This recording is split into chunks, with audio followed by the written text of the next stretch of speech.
Praise Lord. ദൈവനാമത്തിന് മഹത്വം ഉണ്ടായിരിക്കട്ടെ. ഇവിടെ വേദിയിലായിരിക്കുന്ന state officer sir, assistant officer sir, മറ്റെല്ലാ ദൈവഭൃത്യന്മാർക്കും ദൈവമക്കൾക്കും ഞങ്ങളറിയപ്പെടാത്ത ഒരുപാട് മുഖങ്ങളെ ഞങ്ങൾക്കിവിടെ കാണുവാനിടയായിത്തീർന്നു. ഞങ്ങളുടെ ബന്ധുക്കൾ, സഹോദരങ്ങൾ, നാട്ടുകാർ, അനേക പ്രിയപ്പെട്ടവർ ആമീൻ കടന്നു വന്ന് ഞങ്ങളെ ആശ്വസിപ്പിക്കാനിടയായിത്തീർന്നു. ഞാൻ എഴുന്നേറ്റതിൻ്റെ കാര്യം എന്തെന്ന് വെച്ചാൽ, എൻ്റെ മകൻ കഴിഞ്ഞ ഒരു വർഷത്തിന് മുമ്പിട്ട് എന്നോട് പറഞ്ഞു, മമ്മി ആര് മരിച്ചാലും കരയരുത്. കാരണം എന്തെന്നറിയാമോ? നമ്മുടെ പ്രത്യാശ എവിടാ, നമ്മളെങ്ങോട്ടാ പോന്നേ എന്നുള്ള ദൃഢനിശ്ചയം നമുക്കുണ്ടായിരിക്കണം.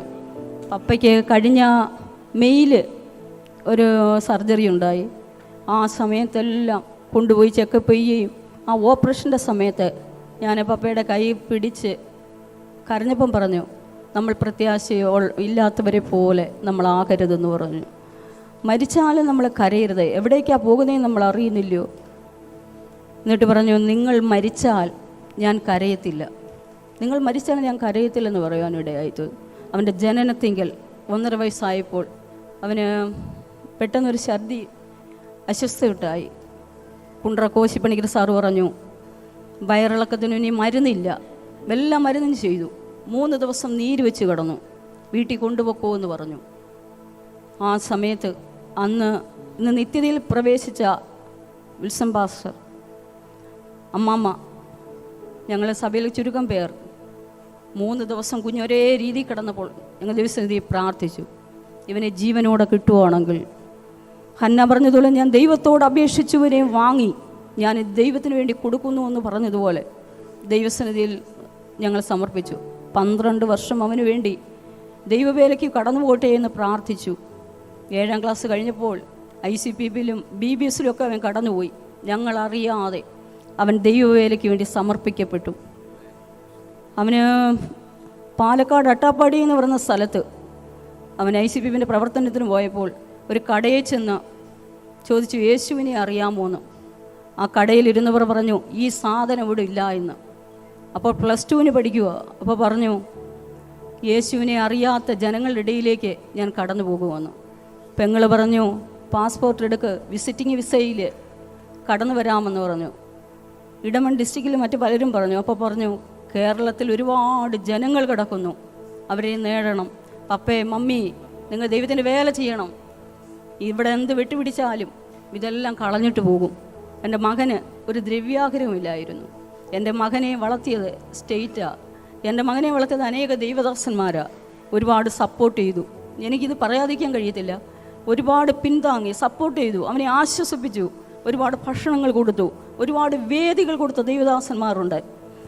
ഇവിടുന്ന് കോഴിക്കോട്ടേക്ക് പോയതായ സ്തോത്രം ജോസഫ് പാസ്റ്റർ ഒരു മകനെ പോലെ ഇവിടെ വന്നു കഴിഞ്ഞാൽ കുടുംബ പ്രാർത്ഥനയിലും ഉപവാസ പ്രാർത്ഥനയും എല്ലാം ഫോൺ ചെയ്ത് വിളിച്ച് അവസരങ്ങൾ കൊടുക്കും. എൻ്റെ മകനെ ഇങ്ങനെ വളർത്തുവാൻ എല്ലാ ഡിസ്ട്രിക്റ്റുകളും അറിയപ്പെടുന്ന ദൈവദാസന്മാർക്കും ഇടയായി തീർന്നു. ഒന്ന് ഞാൻ സന്തോഷിക്കുന്നു, എൻ്റെ മകനൊരു ദൈവവേലക്കാരനായി തീർന്നതിൽ. ഏറ്റവും ജോലിക്കാരേക്കാൾ, അനവധി സമ്പത്തിനേക്കാൾ എൻ്റെ മകൻ കർത്താവിന് വേണ്ടി ഉപയോഗിച്ചു. ദൈവം അവനെ ഉപയോഗിച്ചു. അവൻ ചെയ്ത് എന്തുവാണെന്നും എവിടെ ആയിരുന്നുവെന്നും ഞങ്ങൾക്ക് നന്നായി അറിയാം. പ്രസംഗിക്കുന്ന ഓരോ വിഷയങ്ങളും ഞങ്ങളോട് വന്ന് ചർച്ച ചെയ്യും. ഞായറാഴ്ച വൈകിട്ട് എൻ്റെ മകൻ എന്നോട് പറഞ്ഞു, മമ്മി, ഇന്നത്തെ കുടുംബ പ്രാർത്ഥനയിൽ ഞാൻ പ്രസംഗിച്ചത് നിൻ്റെ അപ്പത്തെ വെള്ളത്തിന്മേലെറിയുക, ഏറെ നാൾ കഴിയും മുമ്പ് തിരിച്ചു കിട്ടുമെന്ന്.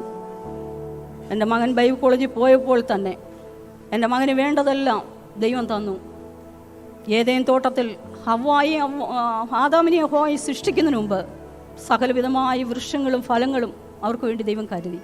എൻ്റെ മകൻ ഇങ്ങനെ പോയപ്പോൾ ഞാൻ ദൈവത്തോട് പറഞ്ഞു, പിതാവേ, എനിക്ക് 2 കുഞ്ഞുങ്ങളുണ്ടായിരുന്നു.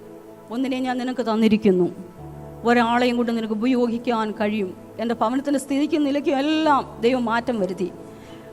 ഇതുവരെ നടത്തിയ ദൈവം എനിക്ക് മതിയായവനാ. ദാവീദ് പറയുന്നു, ഈ ദൈവം എന്നേക്കും അവൻ എൻ്റെ ദൈവം, അവൻ എന്നെ ജീവപര്യന്തം വഴി നടത്തും. യോബ് പറയുന്നു, ദൈവത്തിൽ നിന്ന് നന്മ മാത്രമല്ല തിന്മയും കൈക്കൊള്ളരുതോ.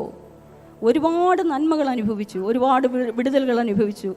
എൻ്റെ മകനെ 28 വർഷക്കാലം ദൈവം തന്നു. പിതാവിൻ്റെ വലങ്കയ്യായിരുന്നു.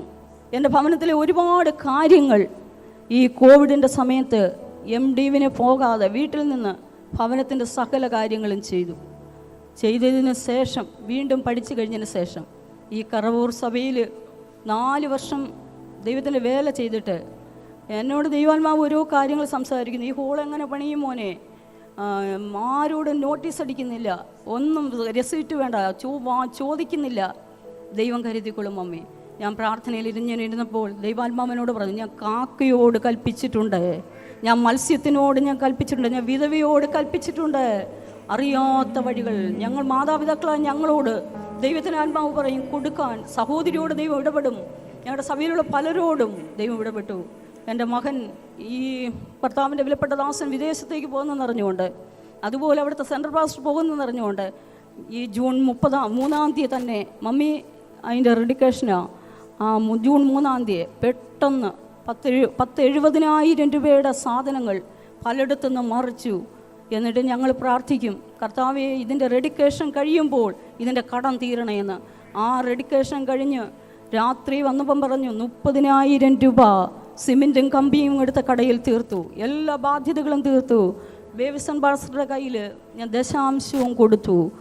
എന്നിട്ട് പറഞ്ഞു, അവിടെ വലിയ ആളൊന്നും ഇല്ലല്ലോ, ഞാൻ എല്ലാവരെയും നേടേണ്ടതിനെ പൗലോസിനെ പോലെ അവരിൽ ഒരുവനെ പോലെ ഞാൻ ആയിത്തീർന്നു. എളിയവരെ പറ്റി, ബൈബിൾ കോളേജിൽ പഠിക്കുന്ന കുഞ്ഞുങ്ങളെ പറ്റി, സാധുക്കളെ പറ്റി എൻ്റെ മകൻ പറയുകയായിരുന്നു. ഞാനിത് 4ാമത്തെ വർഷം, 1 വർഷം കൂടെ നിന്ന് അനേക ആത്മാക്കളെ കൂടെ നേടിയിട്ട് വേറൊരു സഭ എനിക്ക് ലഭിക്കും. നമുക്ക് തോനെയും പൈസയൊന്നും വേണ്ട, കുറച്ച് പൈസ മതി. ബാക്കി ബൈബിൾ കോളേജിലെ കുഞ്ഞുങ്ങൾക്കും സാധുക്കളായി മിഷൻറ്റേഷൻ ദൈവദാസന്മാരും ഉണ്ട്, അവർക്ക് വേണ്ടി പ്രവർത്തിക്കണമെന്നായിരുന്നു. കർത്താവെ, അങ്ങ് ഇങ്ങനെ ദൈവത്തിൻ്റെ ഹിതമായിരുന്നു. ദൈവ ഇഷ്ടം പോലെ സകലതുമായി തീരട്ടെ. ഞങ്ങളുടെ മരണപര്യന്തം വരെ ഞങ്ങൾ വിശ്വസ്തയോടെ ദൈവത്തിന് വേണ്ടി നിൽപ്പാൻ ദൈവം ഞങ്ങൾക്ക് ശക്തി തരുവാൻ വേണ്ടി നിങ്ങളുടെ വിലപ്പെട്ട പ്രാർത്ഥനയെ ഞങ്ങൾ ചോദിക്കുന്നു. ഞങ്ങളോട് എപ്പോഴും പറയുന്നത് നിങ്ങൾ ദൈവത്തിൻ്റെ വേല ചെയ്യണം. പക്ഷേ എനിക്കൊരു വിഷമമുണ്ട്. ആദ്യമൊക്കെ ചെന്ന സമയത്ത് കറവൂർ സഭയിലേക്ക് ഞങ്ങളെ വിളിക്കുമ്പോൾ ഞങ്ങൾ പോകത്തില്ല. മാർനാട് സഭയിൽ കർത്താവിൻ്റെ വിലപ്പെട്ട ദാസൻ എബിപാസ്റ്റർ കടന്നു വന്ന സമയത്ത് ഒരു 28 വർഷം അതിൻ്റെ സെക്രട്ടറി ആയിട്ടും അതിൻ്റെ കാര്യങ്ങളൊക്കെ അച്ഛൻ വഹിച്ച ആളാണ്. ഈ സഭ എങ്ങനെ ഉണ്ടായി എന്നുള്ളത് അതിൻ്റെതായ വേദന കർത്താവിൻ്റെ വിലപ്പെട്ട ദാസന്മാർക്കും വിശ്വാസികൾക്കും അറിയാം. അതുകൊണ്ട് മോനെ, ഈ സഭ വിട്ട് ഞങ്ങൾ വരത്തില്ല, ഈ സഭ വിട്ട് വരത്തില്ല എന്ന് പറയുവാനിടയായി തീർന്നു. ദൈവത്തിൻ്റെ ഹിതമായിരുന്നു. ഞങ്ങളോടൊപ്പം വന്ന് സഹകരിക്കുകയും ഞങ്ങളെ ആശ്വസിപ്പിക്കുകയും ഞങ്ങളെ പ്രാർത്ഥിക്കുകയും ഞങ്ങളുടെ ദുഃഖത്തിൽ പങ്കുചേർന്ന എല്ലാവരോടുള്ള നന്ദി അറിയുന്നു. പ്രത്യേകിച്ച് കൊട്ടാരക്കര സെൻട്രൽ പാസ്റ്റർ അറിഞ്ഞതിൻ്റെ അന്ന് വൈകിട്ട് വന്നു. അനുഗ്രഹിക്കപ്പെട്ട മെസ്സേജ് ഞങ്ങളുടെ പ്രാണനെ തണുപ്പിക്കുന്നത് പോലെ, ആശ്വസിപ്പിക്കുന്ന പോലെ, അതുപോലെ ഇടയ്ക്ക് വന്ന ദൈവദാസന്മാർ, സ്റ്റേറ്റിൽ നിന്ന് വന്ന കർത്താവിൻ്റെ വിലപ്പെട്ട ദാസന്മാർ എല്ലാവരും ഞങ്ങളെ ആശ്വസിപ്പിക്കുന്ന വചനങ്ങൾ പറയുവാനിടയായിത്തീർന്നു. എന്തോ ഒരു ദൈവസാന്നിധ്യം ഞങ്ങൾക്ക് അനുഭവിപ്പാനിടയായി. ദൈവം ഞങ്ങളെ ബലപ്പെടുത്തി. രാവിലെ എൻ്റെ മകൻ ഇറങ്ങി വന്നപ്പോൾ, അതുകൂടെ ഞാൻ പറയട്ടെ, സമയം പോയി. രാവിലെ വന്നപ്പോൾ ഇറങ്ങി കുളിച്ചൊരുങ്ങി ഡ്രസ്സ് ചെയ്ത് വന്നപ്പോൾ ഒരു പ്രത്യേക തേജസ്. ഇപ്പോൾ സമയം പോയി. എല്ലാ പ്രാവശ്യവും അവിടെ മീറ്റിംഗ് ഉള്ളപ്പം കൊട്ടാരക്കര വണ്ടി കൊണ്ട് വെച്ചിട്ട് ഫാസ്റ്റിന് കയറി വന്നിട്ട് തിരിച്ചു വരുന്നേ. ആ പ്രാവശ്യം ടയർ പുറവശത്ത് മാറണമായിരുന്നു. ഒത്തിരി തേഞ്ഞു, അതിന് മാറാൻ സമയം കിട്ടിയില്ല ഈ പണികാര്യങ്ങളായിട്ട്. അപ്പോൾ എന്നോട് പറഞ്ഞു, മമ്മി മൊബൈലിൽ ഒരു മെസ്സേജ് വന്നു, അമ്പലപ്പുറത്ത് ട്രിപ്പർ തട്ടി കുഞ്ഞുങ്ങളിങ്ങനെ മരിച്ചു. മമ്മി അവർ സൂക്ഷിച്ച് ഓടിച്ചില്ലല്ലോ, അവർ ഓടിച്ചിരുന്ന് കഴിഞ്ഞാൽ പറ്റത്തില്ലായിരുന്നു പറഞ്ഞു. ആ സമയത്ത് അത് കഴിഞ്ഞ് എൻ്റെ മോൻ പോയി. ഞങ്ങൾ രണ്ടുപേരെയും വിളിച്ച് പോകുവാന്ന് എല്ലാ പ്രാവശ്യവും പറഞ്ഞാണ് പോകുന്നത്. ചൊവ്വാഴ്ച ഒരു 10-15 വർഷം കൊണ്ട് സഭയിൽ തലമുറകളുടെ പ്രാർത്ഥനയുണ്ട്. പാസ്റ്റർ എല്ലാ കുടുംബങ്ങളെയും അവിടുത്തെ കുഞ്ഞുങ്ങളെയും വെച്ച് പ്രാർത്ഥിക്കും. ഒരു 11:30 ആയപ്പോൾ ഞങ്ങളുടെ ഭവനത്തിന് വേണ്ടി പ്രാർത്ഥിച്ചപ്പോൾ ഞാൻ ഇങ്ങനെ പ്രാർത്ഥിച്ചു, ദൈവമേ, എൻ്റെ മകൻ യാത്രയിലായി പോയിരിക്കുന്നു, കാത്തോണമേ എന്ന് ഞാൻ ദൈവസന്നിധി പ്രാർത്ഥിച്ചു. പക്ഷേ ഇത് ദൈവത്തിൻ്റെ ഹിതമെന്ന് ഞങ്ങൾ വിശ്വസിക്കുന്നു. ദൈവം ഇഷ്ടം പോലെ സകലവുമായി തീരട്ടെ. ഞങ്ങൾ പതറിപ്പോകാതെ അച്ഛനെ ദൈവം ബലപ്പെടുത്തുവാൻ, മകളെ ബലപ്പെടുത്തുവാൻ, എൻ്റെ മകളും കുടുംബവും എൻ്റെ മകന് ഇത്തിരി സപ്പോർട്ടായിരുന്നു.